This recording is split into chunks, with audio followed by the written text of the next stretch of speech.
Old Man Winter brought out the big guns this February and put the deep freeze on our roads, but the real estate market, well, it was more chilly than cold. I'm Jed Williams with Hagan Realty, and if you're living or looking in Germantown, there is no better place to keep up with what's going down in real estate than right here. Now, Waters Landing had updates on 7 properties this month, including 3 new listings, 3 new contracts, 1 failed contract, 2 closings, and 1 price change. That's a pretty solid showing for February, so let's get moving. We'll start off with 14359 Long Channel Drive. It's a 3-bedroom, 3.5 bath, 1,440 square foot townhome.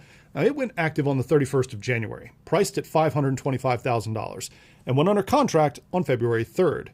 But that contract fell through, and it was back on the market on the 25th. But not for long, because they signed a second contract the very next day. And just down the block, 14440 Long Channel Circle, a 3-bedroom, 2 full and 2 half-bath interior townhome with 1,584 square feet. It popped up as coming soon on the 25th and went active the very next day, priced at $540,000. 26 near Winter Court. It's a 3-bedroom, 2.5 bath, 1,300 square foot colonial that was coming soon on New Year's Day and active a week later, priced at $585,000. They went under contract a week after that and closed on February 20th for $585,000, their full list price.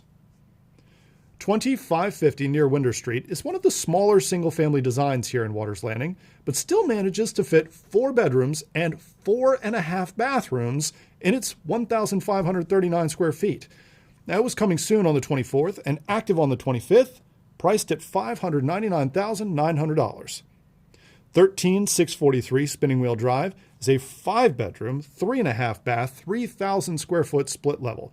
They listed in November for $769,000, and they sat there for a while before dropping their price by $40,000 to $729,900 on February 11th.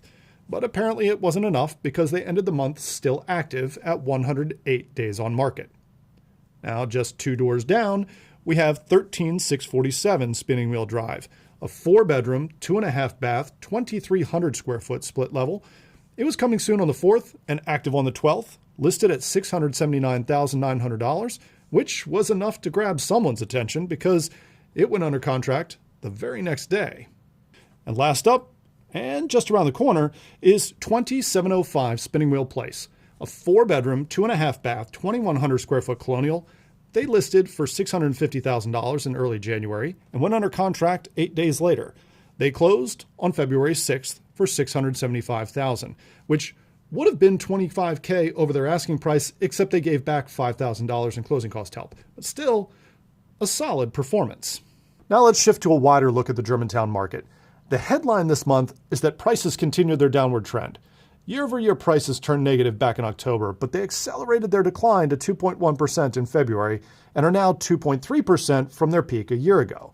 I think there's more to go here, but I do see the pace of decline slowing. A bit, anyway. New listings were down, with 10% fewer homes hitting the market this February than last. Contract activity was also down, also by 10% year over year. But what's more concerning to me is that we actually saw fewer contracts in February than we did in January. And that's the first time I've seen that in Germantown in a very, very long time. But it wasn't all bad news. I mean, chilly, not cold, remember? Closings were actually up by only 7%, but still up, and time on market was down. I mean, it's still way slower than last year, like 60% slower, but February's 38 days on market in Germantown is still a solid improvement from January's 47 days. And the listing failure rate actually fell into the teens, hitting 16.4%. Now, that's the first time it's been below 20% since last summer. That might have a lot to do with the interest rates. The average 30-year fixed-rate loan actually dropped below the 6% mark at the end of February, just below, at 5.99%. Still, that's the lowest reading for mortgages since the summer of 2022. So while there are certainly some warning signs in these numbers, I think the spring selling season and lower interest rates will help keep the market in a moderate balance for at least the next few months. That said, even in a calm market, who you hire to sell your home matters. While the 16.4% failure rate is much better than it has been, Hagan Realty's failure rate is sitting just under 4% by comparison. And that is just one of many reasons why hiring Hagan Realty is always the best move. So remember, if you or one of your friends or neighbors are looking to buy or sell, give me and my team a call. I'm Jed Williams with Hagan Realty. In Germantown, you'll be moved.